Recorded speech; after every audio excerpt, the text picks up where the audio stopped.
There are reports that Iran is planning to launch an attack on Israel within the next 48 hours.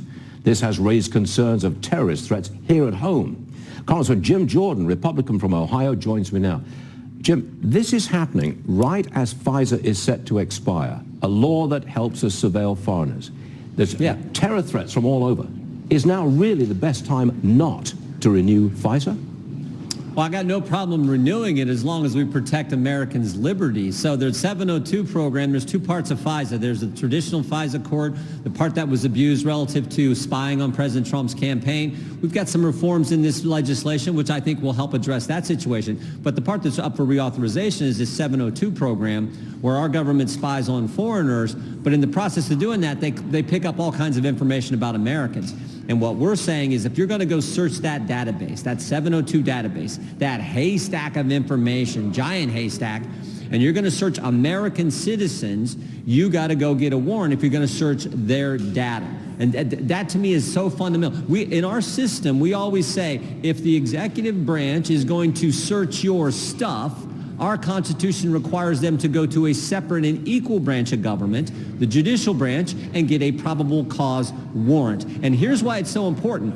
That this has been abused now 278,000 times, not according to Jim Jordan, but the Washington Post report on this. 278,000 times U.S. persons were searched in a fashion that wasn't consistent with the rules the FBI put on themselves. So they couldn't even follow their own rules, did all kinds of things they shouldn't have done. So what we're saying is do the tried and true method. Go get a warrant. So, but at this moment in time, or a week from now, do we have this tool available to surveil foreigners in times of terror? Is it available to us now? Yeah, and it's available to us right now, and it's up for reauthorization.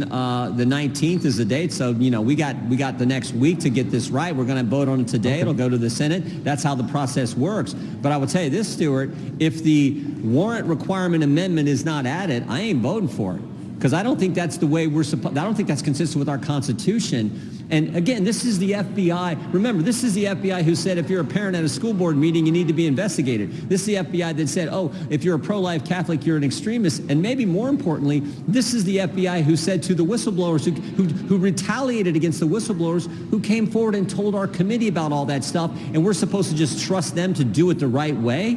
No, go to a separate and equal branch of government and get the warrant like our Constitution requires. I understand entirely, but what's the balance here? Are we, I'm not quite sure how to put this, but what do the voters think?